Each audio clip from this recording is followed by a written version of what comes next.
La fiscal que enfrentó al narcotráfico renuncia. Pongamos en contexto el tema. No es una bibliografía, sino más bien un resumen de sus funciones como fiscal general en un cargo importante, delicado y muy difícil por el grado de justicia denegada que vive el país desde más de 2 décadas, con una oposición política demencial y respaldo de 3 gobiernos como Moreno, Lasso y Noboa, que termina su gestión después de culminación de su periodo normal de gestión de 6 años y 2 meses. Diana Salazar Méndez es una mujer afroecuatoriana nacida en Ibarra, Imbabura, en junio de 1981. Es licenciada en Ciencias Políticas y Sociales por la Universidad Central del Ecuador, doctora en Jurisprudencia, Ciencias Políticas y Sociales y abogada de los Tribunales de la República por la misma universidad y magíster en Derecho Procesal con mención penal por la Universidad Tecnológica Indoamérica. Su trayectoria en la Fiscalía General del Estado comenzó en 2001, ocupando diversas funciones: asistente, secretaria, agente fiscal y coordinadora nacional en ámbitos como soluciones rápidas, delincuencia organizada transnacional, violencia de género, lavado de activos, transparencia y lucha contra la corrupción, entre otros cargos y responsabilidades que le han ayudado a conocer a la institución en su real complejidad. Casos emblemáticos y renuncia inesperada. La fiscal general del Estado, Diana Salazar, anunció este 20 de mayo del 2025 que deja su cargo, el cual ya cumplía un periodo prorrogado desde el 8 de abril del 2025. Su salida se produce en medio de varios casos judiciales de relevancia. La fiscal pasó por un embarazo de alto riesgo y enfrentó intentos de juicio político promovidos por sectores del correísmo, la organización política más crítica de su gestión y también la más golpeada.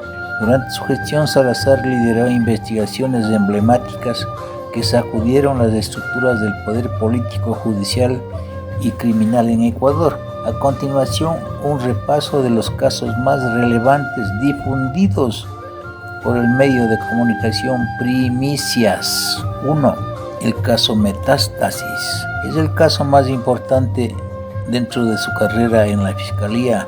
Reveló una red de corrupción en el sistema judicial ecuatoriano nunca antes vista.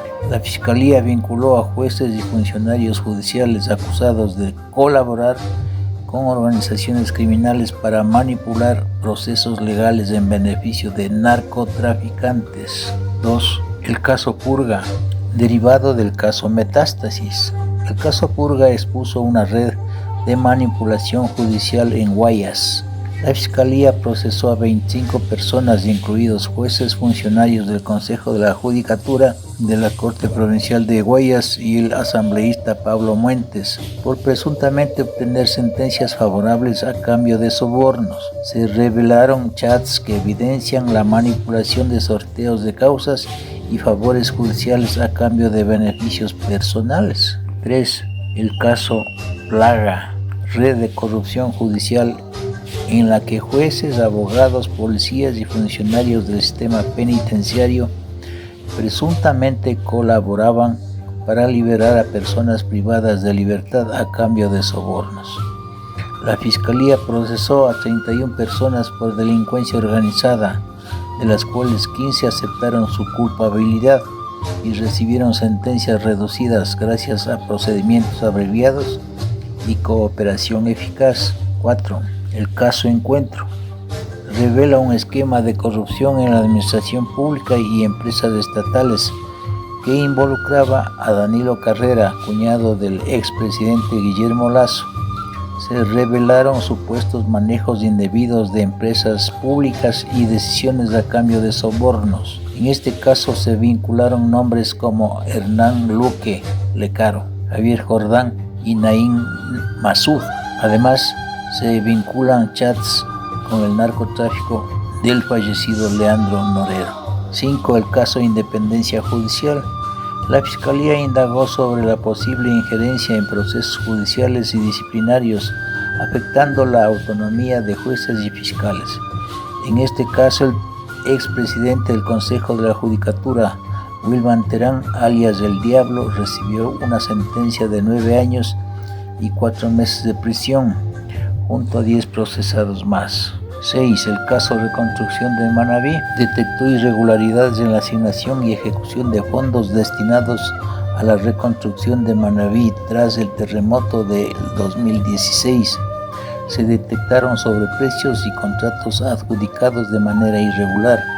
El ex vicepresidente Jorge Glass y Carlos Bernal fueron llamados a juicio por este caso. 7. El caso Ligados, proceso a los ex vocales del Consejo de Participación Ciudadana, Augusto Verduga, Eduardo Franco y Yadira Saltos, Andrés Arauz, secretario de la Revolución Ciudadana, Esther Cuesta, ex asambleísta, correísta, y Raúl González, ex superintendente de bancos. Presuntamente habrían incurrido en el delito de asociación ilícita en el marco de varios hechos relacionados con este organismo amor. 8. El caso Sinohydro. Este caso involucra a la empresa china Sinohydro en presuntos actos de corrupción relacionados con la construcción de la central hidroeléctrica Coca-Codo Sinclair. La Fiscalía indaga sobre pagos indebidos y sobreprecios en la ejecución del proyecto. La investigación sigue en curso e involucra al expresidente de la República, Lenín Moreno, familiares y empresarios y amigos. 9. El caso Vocales del Consejo de la Judicatura, acusados de presuntas irregularidades en la designación y evaluación de jueces y fiscales. Se investigan posibles actos de corrupción y tráfico de influencias en el sistema. 2 vocales fueron llamados a juicio. 10. El caso Nene. En este caso se procesa al hijo de la expresidenta Verónica Abad por el presunto delito de oferta para realizar tráfico de influencias. Según Fiscalía, Sebastián Barreiro habría solicitado dinero a cambio de gestionar cargos públicos en la vicepresidencia de la República. 11. El caso Celu. En este caso se vinculó a Pablo Celi y Luis Miño, ex contralor y ex director de responsabilidades en la Contraloría, por el presunto delito de tráfico de influencias. Fiscalía sostiene que se manipuló información y personal para dar de baja glosas en contra de una empresa de telefonía móvil. 12. El caso Pampa. Es la investigación de una presunta red narcodelictiva liderada por el albanés Dritan G., el argentino Mario S. y el ecuatoriano Carlos G., quienes habrían creado empresas fantasmas para ocultar el origen ilícito del dinero y fusionar activos ilegales del narcotráfico con compañías de exportación de productos agrícolas, compra-venta de bienes inmuebles, producción de cárnicos y cannabis. 13. El caso Sobornos 2012-2016. Este caso implicó al expresidente Rafael Correa y otros altos funcionarios en un esquema de financiamiento ilegal de campañas políticas a cambio de contratos estatales. 14. El caso Pantalla. Es un presunto delito de asociación ilícita por el círculo cercano a Wilman Terán, expresidente del Consejo de la Judicatura, quien habría ordenado cargos y demás actividades ilícitas dentro de la función judicial. Asesores fueron sentenciados a penas mínimas tras haberse atendido en la cooperación eficaz. 15. El caso Amistad. Es una investigación por el presunto delito de lavado de activos en contra de una abogada guayaquileña cercana al ex presidente Rafael Correa. Según la Fiscalía, se movieron 22.4 millones de dólares en el sistema financiero. 16. El caso AAA. Se trata de una investigación contra el alcalde de Guayaquil, Aquiles Álvarez, por el supuesto delito de comercialización ilegal de combustibles. La Fiscalía ha solicitado fijar fecha para la revisión de medidas cautelares, pues el alcalde no ha acatado una orden de uso de grillete electrónico. 17. El caso Las Torres. La Fiscalía investigó una red de corrupción en la Contraloría General del Estado, donde altos funcionarios exigían sobornos a cambio de desvanecer glosas y auditorías. El contralor Pablo Celi fue procesado. y condenado su participación en estos actos ilícitos. 18. El caso Zingue. Investigó irregularidades en la adjudicación del campo petrolero Zingue. El proceso involucró a exministros y funcionarios del sector energético, quienes fueron procesados por peculado y otros delitos relacionados con contratos petroleros. También involucró al expresidente Jorge Glass. 19. El caso Odebrecht. Fiscalía acusó a la empresa brasileña Odebrecht por presuntamente pagar sobornos a funcionarios ecuatorianos para obtener contratos gubernamentales, especialmente en el proyecto hidroeléctrico Coca-Codo Sinclair. 8 personas fueron sentenciadas, entre ellas el ex vicepresidente Jorge Glass. 20. El caso Ispol reveló una trama de inversiones fraudulentas que afectaron al Instituto de Seguridad Social de la Policía Nacional Ispol. La acusación fue por delitos financieros que comprometieron los fondos de pensiones de los policías. En este caso se investiga el desvío de aproximadamente $900 millones de las cuentas de Ispol y se señaló a Jorge Cherres. 21.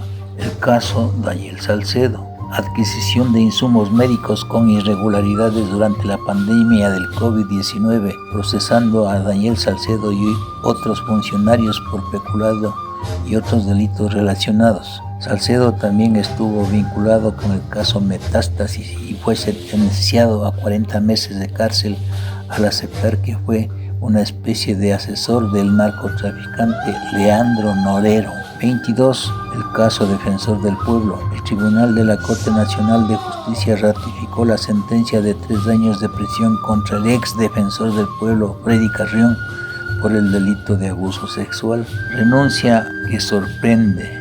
Se presume que le afectaron varias presiones políticas, enfrentamiento de numerosos intentos de juicio político promovidos por sectores del correísmo que le acusaban de supuestas irregularidades en su desempeño, concretamente de persecución selectiva y encubrimiento de casos de corrupción de los expresidentes Moreno y Lasso, abuso de poder y mal uso de montajes de chats, audios y videos, y algunos procedimientos abreviados y cooperación eficaz que pretenden manchar su hoja de vida. Con la salida de Diana Salazar y su despedida de Ecuador, asume la titularidad de la Fiscalía el fiscal subrogante Wilson Toainga, mientras se inicia el proceso para designar a un nuevo fiscal general del Estado, a cargo del Consejo de Participación Ciudadana y Control Social, vuelto en un organismo amorfo que varios actores sociales piden su eliminación del marco jurídico constitucional. Muchas gracias, ecuatorianos. Soy Manuel Pozo Zumarra.